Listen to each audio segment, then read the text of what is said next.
Assalamualaikum warahmatullahi wabarakatuh. Salam dan bahagia. Yang terhormat Ibu Teguh Erawati, SE MSc AKSIA ACVE, selaku dosen penguji 1. Yang terhormat Bapak Dr. Suyanto MSI, selaku dosen penguji 2. Pada kesempatan ini, izinkan saya mempresentasikan skripsi saya yang berjudul Pengaruh Arus Kas, Ukuran Perusahaan dan Kepemilikan Manajerial Terhadap Financial Distress, studi pada perusahaan manufaktur yang terdaftar di Bursa Efek Indonesia tahun periode 2016 sampai 2019. Nah, sebelumnya izinkanlah saya untuk memperkenalkan diri saya terlebih dahulu. Perkenalkan, nama saya Yeni Damayanti, NIM 2019. Program Studi S1 Akuntansi. Baiklah, langsung ke bagian yang pertama, yaitu latar belakang. Financial distress dapat didefinisikan sebagai tahap penurunan kondisi keuangan yang terjadi sebelum kebangkrutan ataupun likuidasi. Nah, financial distress yaitu sebagai tahap penurunan kondisi keuangan perusahaan ketika mengalami gagal bayar terhadap pembiayaan internal dan eksternal perusahaan. Fenomena banyaknya manufaktur yang terdaftar di Bursa Efek mengalami pilot ataupun kebangkrutan tersebut dapat dikatakan mengalami kondisi financial distress sehingga dapat terancam delisting. Nah, kondisi financial distress ini dapat mengakibatkan perusahaan mengalami pencatatan oleh Bursa Efek Indonesia.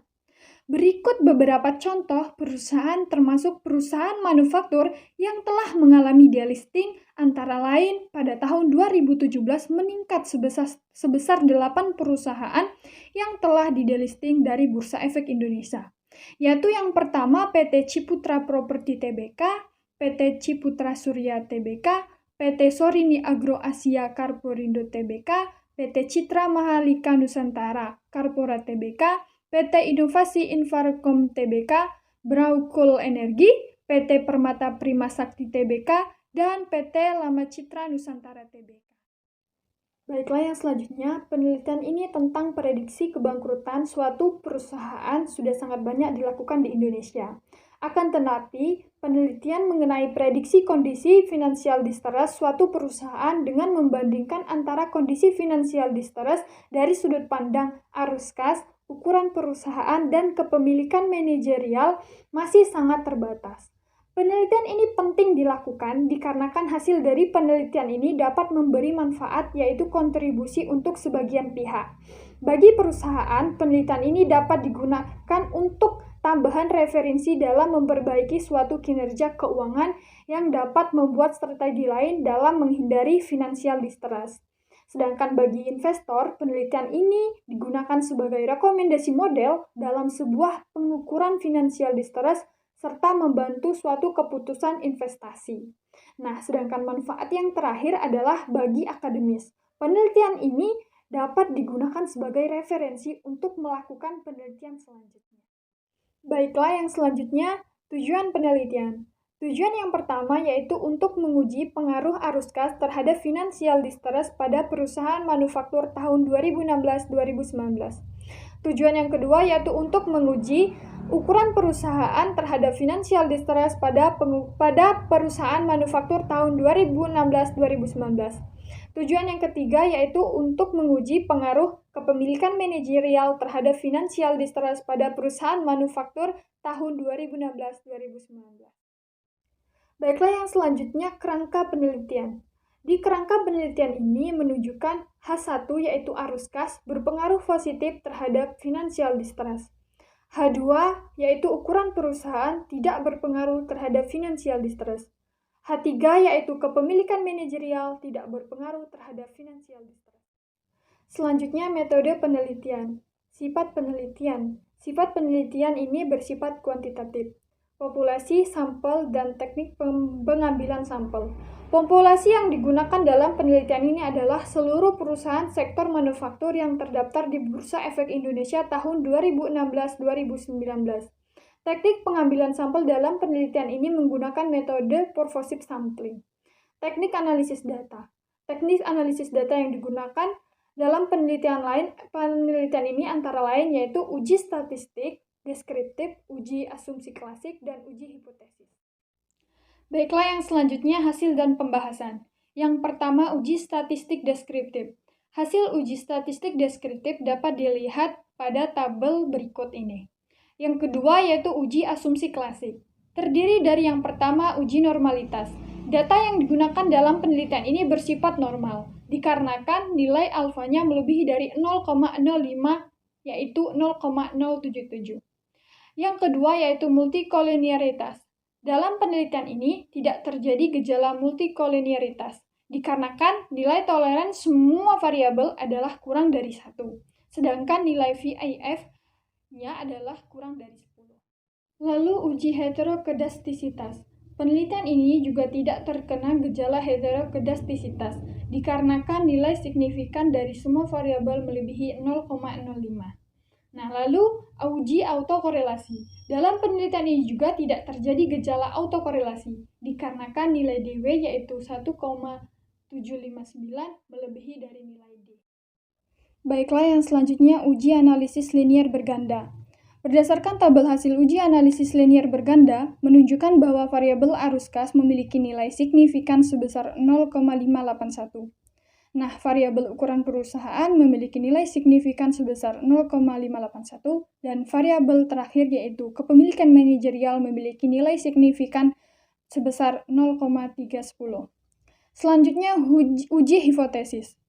Yang pertama yaitu uji F. Berdasarkan dari uji F, dengan hasil signifikan 0,048 menunjukkan bahwa variabel dalam penelitian ini yaitu arus kas, ukuran perusahaan, dan kepemilikan manajerial dapat berpengaruh secara simultan terhadap financial distress.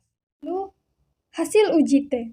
Yang pertama, variabel arus kas atau X1 memiliki nilai signifikan 0,015 yang artinya bahwa H1 dalam penelitian ini bersifat terdukung, dikarenakan arus kas terbukti berpengaruh positif terhadap financial distress.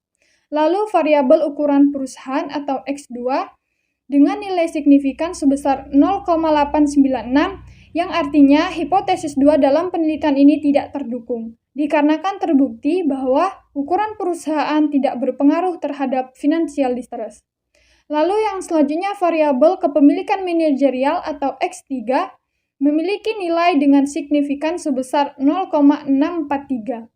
Artinya, hipotesis 3 dalam penelitian ini tidak terdukung, dikarenakan terbukti bahwa kepemilikan manajerial tidak berpengaruh terhadap financial distress.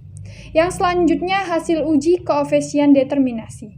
Dapat dilihat dari adjusted R-square yaitu 0,061, yang artinya bahwa variabel arus kas, ukuran perusahaan, dan kepemilikan manajerial dapat berpengaruh terhadap financial distress sebesar 0,061 atau 6,1%, sedangkan sisanya 93,9% dipengaruhi oleh variabel lain dari model penelitian ini. Baiklah, yang selanjutnya kesimpulan. Hasil penelitian arus kas yang diukur menggunakan operating cash flow ratio menunjukkan bahwa hasil penelitian ini arus kas memiliki pengaruh positif terhadap financial distress pada perusahaan manufaktur yang terdaftar di Bursa Efek Indonesia tahun 2016 sampai 2019. Hasil penelitian ukuran perusahaan yang diukur menggunakan logaritma natural dari total aset menunjukkan bahwa hasil penelitian ini ukuran perusahaan tidak memiliki pengaruh terhadap financial distress pada perusahaan manufaktur yang terdaftar di Bursa Efek Indonesia tahun 2016 sampai 2019. Hasil penelitian kepemilikan manajerial yang diukur menggunakan kepemilikan manajerial menunjukkan bahwa hasil penelitian ini kepemilikan manajerial tidak memiliki pengaruh terhadap financial distress pada perusahaan manufaktur yang terdaftar di Bursa Efek Indonesia tahun 2016 sampai 2019. Baiklah, yang selanjutnya saran dari penelitian ini. Penelitian ini diharapkan dapat membantu pihak perusahaan dalam meminimalkan kondisi financial distress dengan memperhatikan arus kas, ukuran perusahaan, dan kepemilikan manajerial. Maka dengan memperhatikan aspek-aspek tersebut, dapat diharapkan perusahaan meningkat kinerja keuangannya agar terhindar dari financial distress. Setelah itu disarankan peneliti selanjutnya untuk menggunakan perusahaan sektor berbeda dan periode pengamatan yang lebih lama, sehingga akan memberikan jumlah sampel yang lebih besar agar memberikan kondisi yang berbeda. Baik, yang selanjutnya saya ucapkan terima kasih kepada Bapak dan Ibu yang telah berkenan untuk mendengarkan dan melihat video presentasi saya. Saya ucapkan terima kasih dan mohon maaf yang sebesar-besarnya jika banyak kesalahan yang saya sampaikan. Baiklah, saya akhiri. Wassalamualaikum warahmatullahi wabarakatuh.